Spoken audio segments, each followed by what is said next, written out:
안녕 여러분. 선생님이 한국으로 가는 과정에서 의도치 않게 2주 동안 격리를 하게 됐어요. 그래서 이 격리 기간 동안 무엇을 하며 시간을 보내면 좋을까 고민을 하다가 여러분들을 위한 문법 영상을 한번 만들어 봐야겠다. 유튜브를 한번 해봐야 되겠다. 그런 생각들이 들었어요. 그래서 선생님이 영상을 만들어서 올릴 건데 내가 나눠줬던 그 책 기억하지 문법 필독, 그래서 그거를 가지고 만들면 좋겠지만 그거는 선생님 PDF 파일을 가지고 있지 않기 때문에 선생님이 가지고 있는 다른 문법 자료를 가지고 영상을 제작을 했거든요. 그래서 선생님이 올려주는 영상을 한번 보고 그 다음에 여러분이 가지고 있는 책을 한번 보면서 문제를 풀어보면 조금 더 수월하지 않을까라는 생각이 좀 들어요. 그리고 나서 이제 여러분들이 선생님 영상을 보거나 아니면 영상을 보지 않더라도 대본해줬던 책을 문제를 풀다가 모르는 게 있거나 아니면은 이해가 안 되는 부분이 있거나 한다면 언제든지 선생님한테 연락을 해서 물어보면 선생님이 답변을 해주도록 하겠습니다. 그러면 지금부터 고고.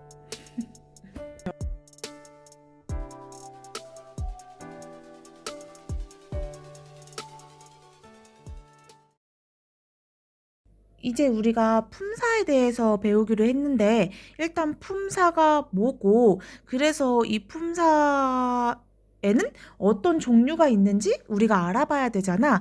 일단 품사라는 건요. 단어를 형태, 기능, 의미에 따라서 나눈 갈래, 나눈 종류, 이것을 우리가 품사라고 합니다. 세상에는 굉장히 많은 단어들이 존재해. 그치? 뭐 핸드폰, 컴퓨터, 빵, 산, 하늘, 시계, 냉장고 이런 것들은 당연히 단어일 거고 이런 문장이 있어요, 얘들아.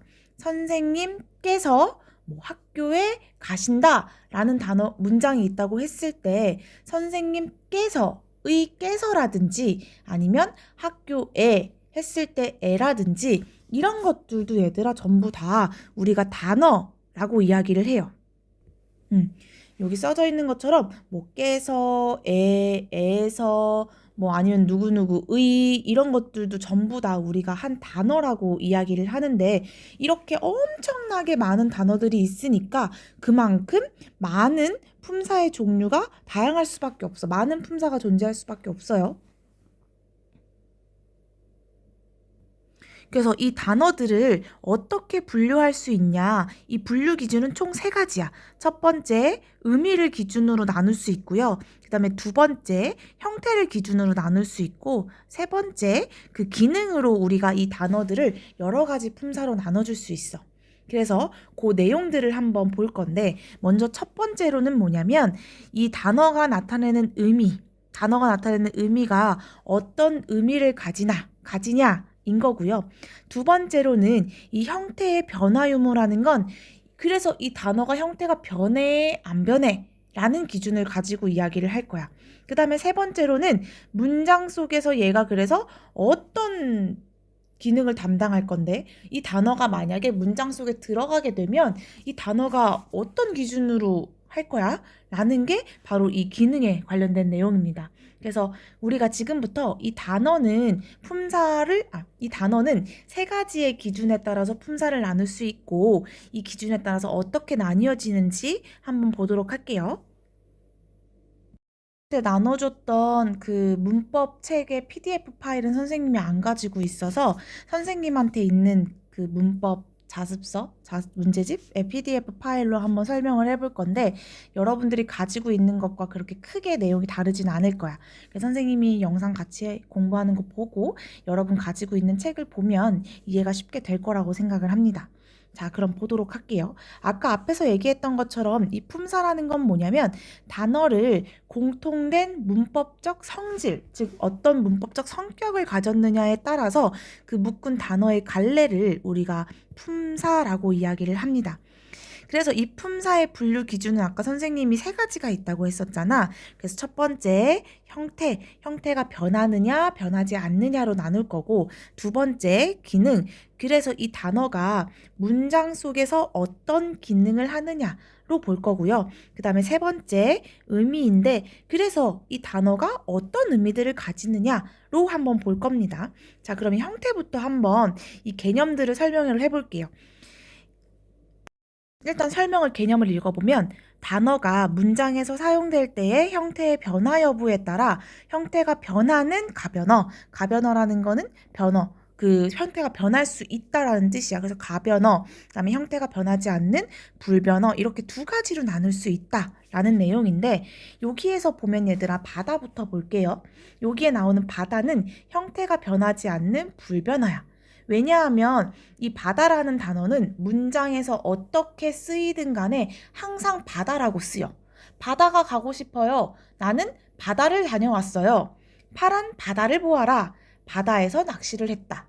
이런 식으로 얘는 형태가 항상 일정하게 바다라는 형태로 문장에서 쓰임이 보이죠?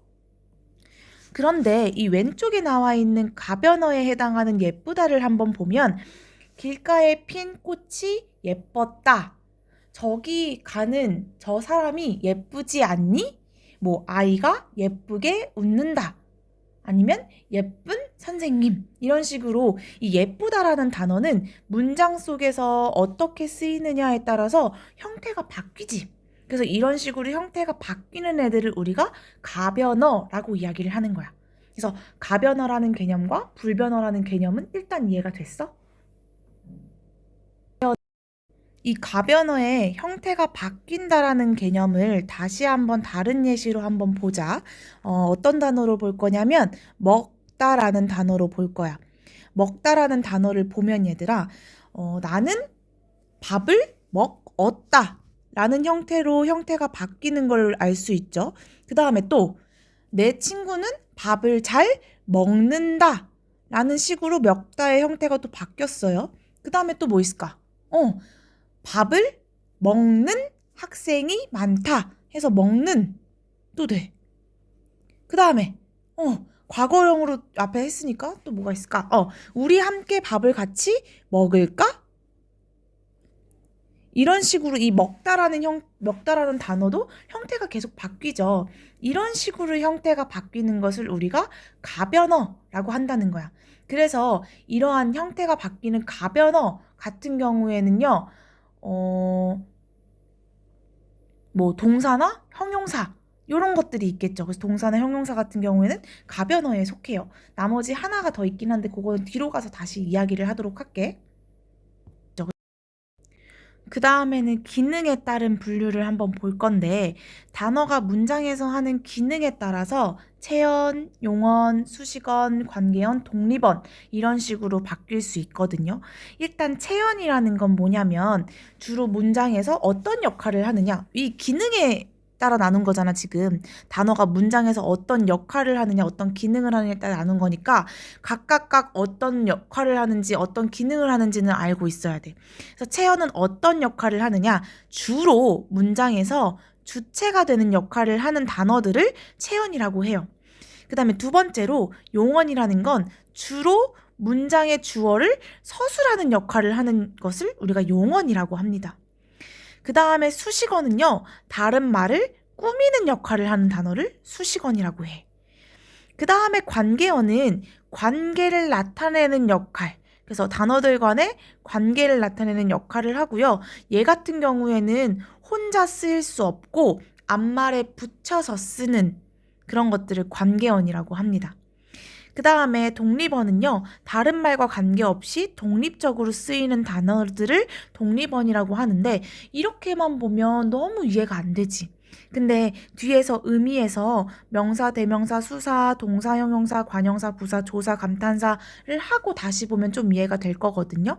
그렇게 보고 올 건데, 일단은 다시 체험부터 독립어까지 예시들을 가지고 대충 한번 훑어보도록 할게요.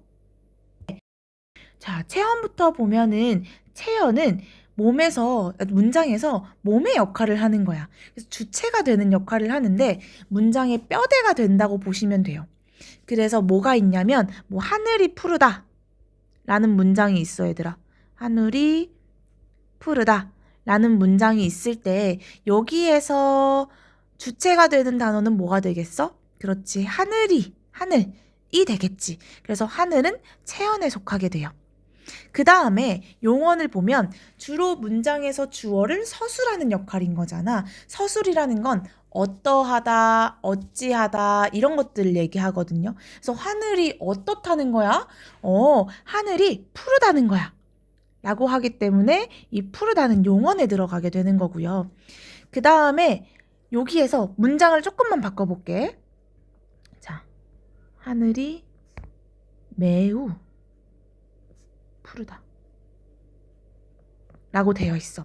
그럼 이랬을 때 푸르다 어떻게 푸른데? 이 푸르다라는 게 어느 정도 푸른지 그거를 꾸며주는 역할을 하게 되는 거거든요. 그래서 이 매우가 바로 여기에 해당하게 됩니다. 그 다음에 관계어를 볼게요. 관계어는 단어들의 관계를 나타내는 역할이라고 되어 있는데 쉽게 얘기하면 이 체언의 뒤에부터 그 체언이 앞에 나왔었잖아. 그치? 이렇게 체언의 뒤에 붙어요. 뒤에 붙어가지고 이 다른 말과의 문법적 관계를 나타내 주는 거야. 얘가 붙으면 주어가 될 수 있고 얘가 붙으면 얘의 목적어가 될 수 있고 이런 식으로. 그래서 요거 같은 경우에 관계어는 뭐 이라든지 앞에서 했던 깨서라든지 의라든지 이런 것들을 전부 다 우리가 관계어이라고 이야기를 합니다. 그 다음에 독립어는요. 완전히 독립적으로 쓰이는 이야기들을 얘기해. 그래서 와! 방학이다! 이런 식으로 했을 때 와 라든지 아니면 누구누구야 와 같은 거 예를 들어서 뭐 민서야 이런 식으로 뭐 종환아 요렇게 했을 때 나오는 것들을 전부 다 묶어서 우리가 독립언이라고 이야기를 해. 독립적으로 쓰이는 단어들이니까. 그래서 여기까지 이해가 됐나요? 마지막으로 이제 우리가 의미만 남았는데 사실 의미를 볼 때 따로 보지 말고 이 아래 나와 있는 표를 가지고 한 번에 보려고 해. 그래서 의미에 따른 분류라는 거는 단어가 가지는 공통된 의미를 기준으로 해서 나누는 걸 이야기를 해. 그래서 이때 나눌 때 여기 나와 있는 것처럼 명사, 대명사, 수사, 동사, 형용사, 관형사, 부사, 조사, 감탄사로 해서 한국어는 구품사라고 이야기를 합니다. 자, 그럼 예시를 들어가면서 밑에 한번 볼게요. 자, 품사의 분류입니다. 체언에는 명사, 대명사, 수사가 들어가. 이 명사, 대명사, 수사를 끊어서 한번 볼게요. 이 명사라는 거는 단순히 대상의 이름을 이야기를 해. 예를 들어서 뭐 선생님이라든지 아니면은 뭐 축구 아니면 뭐 학교 뭐 바람 산 이런 것들은 어떠한 이름에 해당하는 거잖아. 그래서 이런 것들은 명사라고 하고요. 대명사라는 건 얘들아 대신이야, 대신. 그래서 명사의 대상의 이름을 대신해서 가리키는 단어들. 예를 들어서 너 이런 것들이지. 너 아니면은 뭐 그것 아니면 이것 아니면 그녀 이런 것들은 어떠한 대상을 대신해서 가리키는 말들인 거잖아. 맨 처음에 뭐 나 거기 있는 사과 좀 줘. 라고 했을 때 그 사과라는 이름이 있지만 나 거기 있는 이것 좀 줘. 그것 좀 줘. 라고 이야기를 할 수 있잖아요. 이런 식으로 뭔가 대신해서 이야기를 하는 걸 대명사라고 합니다. 수사는요 말 그대로 수량이나 순서를 나타내는 거야. 그래서 뭐 하나, 둘, 셋 이라든지 아니면은 첫째, 둘째, 셋째 아니면 1, 2, 3, 4 이런 것들을 전부 다 우리가 수사라고 부릅니다. 다음은 수식어로 넘어갈게요. 수식어는 아까 위에서 우리 뭐라 그랬었지? 다른 말들을 꾸미는 역할을 하는 단어들을 수식어라고 했어. 이 수식어 안에는요, 관형사와 부사가 들어가요. 관형사와 부사는 무엇이냐? 관형사와 부사는 둘 다 뭔가를 꾸며주는 역할을 해. 꾸며주는 역할을 하는데 이때 여러분들이 헷갈려 하는 게 형용사야. 영어에서는 형용사가 뭔가를 꾸며주는 역할을 하잖아. 근데 우리나라에서는 관형사와 부사가 그 역할을 합니다. 그래서 이 관형사와 부사의 차이점은 무엇을 꾸미느냐야. 관형사 같은 경우에는 체언을 꾸며주고요. 부사 같은 경우에는 용언을 꾸며줍니다.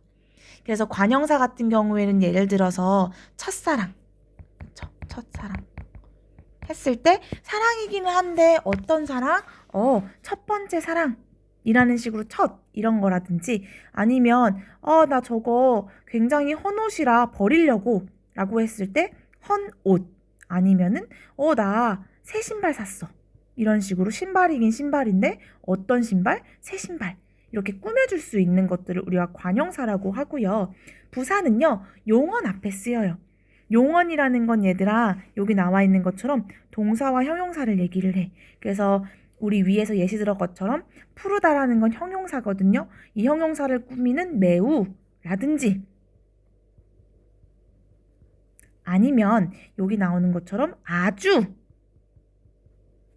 아니면 정말 맛있다 이런 식으로 해서 정말 이런 것들을 전부 다 우리가 부사라고 이야기를 해요. 쉽죠? 아니야? 벌써부터 막 한숨 쉬는 거 아니지? 그래서 얘들아 이거를 한 번에 이해하고 한 번에 외울 수는 없어요. 문법은 보통 빠른 시간 내에 한 번 쭉 훑어보고 그 다음에 다시 한 번 쭉 훑어보면서 문제를 풀면서 이해를 많이 하거든. 일단은 여러분들이 먼저 이해해야 되는 개념은 요 개념들이야. 요 명사, 대명사, 수사, 관형사, 부사, 감탄사, 조사, 동사, 형용사를 먼저 이해하고 나서 이런 것들이 체언으로 묶이는구나. 이게 이렇게 불변어와 가변어로 묶이는구나를 이해하는 게 더 편할 수 있어. 자, 그러면 감탄사를 보도록 하겠습니다. 감탄사는요, 독립어에는 감탄사만 들어가. 그래서 감탄사는 주로 놀라거나 아니면 부르거나 이런 것들이거든. 그래서 나의 실수 했을 때 앗이라든지 어머 이거 진짜 네가 한 거야? 했을 때 어머라든지 아니면은 네, 응 이런 식으로 그런 것들을 전부 다 우리가 감탄사라고 이야기를 해요. 그 다음에 조사는요 조금 어려울 수 있어. 근데 한번 볼게요. 조사는 단어들과의 관계를 나타내거나 의미를 더하는 단어들을 조사라고 이야기를 합니다. 조사라는 걸 쉽게 얘기하면 은는 혹은 뭐 이가 혹은 뭐 깨에서 이런 것들을 전부 다 조사라고 하는데 여기에서 여러분들이 집중해야 되는 건 뭐냐면 요 서술격 조사야. 다른 것들은 전부 다 얘들아 이 불변어에 속하거든요. 근데 이 서술격 조사만 예외적으로 가변어로 분류해. 왜냐하면 문장을 봐봐. 나는 학생이다라는 문장이 있어. 이랬을 때 서술격 조사는 요 이다밖에 없거든요. 그러면 이 이다가 서술격 조사인데 이다는 안 변하지 않잖아. 나는 학생이고 나는 학생이었고 나는 학생이며 이런 식으로 얘도 계속 바뀌지. 그래서 얘는 가변어에 들어가는 거야. 다시 얘기해주면 이 조사 안에는요 엄청 많은 조사들이 들어가 있어. 그 조사 안에 은는 이가 깨서 플러스 이다도 들어가 있는데 다른 것들은 전부 다 가변어예요. 근데 이다 같은 경우에는 전부 다 불변어예요. 미안. 전부 다 불변어야. 근데 이 이다 같은 경우에는 가변어에 속한다는 거지. 오케이? 오케이. 자, 그 다음에 동사는요. 말 그대로 움직임이야. 동작이 있어야 돼. 그래서 뭐 먹다 아니면은 뭐 뛰다 보다 뭐 말하다 이런 것들은 전부 다 동사에 들어가는 거고 형용사는 상태나 성질이기 때문에 뭐 크다 작다 높다 뭐 예쁘다 이런 것들을 전부 다 우리가 형용사라고 이야기를 합니다. 지금까지 배운 걸 한번 정리해보자. 우리는 이 품사라는 개념을 배웠고요. 이 품사라는 개념이 어떤 거냐라고 했을 때 품사란 뭐야? 그치? 단어들이 엄청 많아. 아까 막 그런 그림들 나왔던 기억나? 막 단어 막 이렇게 되어 있는데 우리 세상에는 엄청나게 무수한 단어들이 있어요. 이 단어들을 일정한 기준에 따라서 나누었어. 어떻게 나누었냐? 의미, 그 다음에 형태, 마지막으로 뭐였던 거 기억나? 그치, 기능. 이렇게 세 가지의 분류 기준을 가지고 나눈 것을 우리가 품사라고 이야기를 하는 거야. 의미를 기준으로 나눴을 때는 어떻게 나누었는지 기억나요? 그렇지. 의미를 기준으로 나누었을 때는 명사, 대명사, 수사 하면서 그 9개의 구품사 이야기가 나왔었고, 그 다음에 형태 같은 경우에는 가변어, 형태가 변하는 애들 기억나? 뭐 먹는다, 먹고, 먹니, 먹었다, 먹는 이런 식으로 바뀌는 애들을 가변어라고 했었고, 그 다음에 바뀌지 않는 애들을 그렇지 불변어라고 했었어요. 그래서 가변어에는 뭐만 들어간다? 네, 가변어에는 동사와 형용사, 그 다음에 여기에다가 하나 있었던 거 기억나? 그렇지. 서술격 조사까지. 요 세 가지만 가변어에 들어가고 나머지는 전부 다 형태가 변하지 않는 불변어였다. 그리고 기능에 따라 나누었을 때는 뭐 체언, 그 다음에 뭐 수식언, 그 다음에 뭐 관계언, 그 다음에 독립언, 그 다음에 또 뭐 있었어? 그렇지. 용언, 관계언, 뭐죠? 어디 뭐 독립언. 마지막에 썼네. 용언. 이런 식으로 5가지의 종류가 있었다. 그래서 이 5가지 안에 이 구품사들이 들어갔었고 요 가변어와 불변어 표 있었던 것도 기억나죠? 일단은 여기까지 여러분들이 이해하고 계시면 되는데 우리 잠깐 짬을 내서 퀴즈를 한번 해보자. 선생님이 쓰는 단어들 중에 얘들아 이것을 가변어와 불변어로 한번 나눠보자.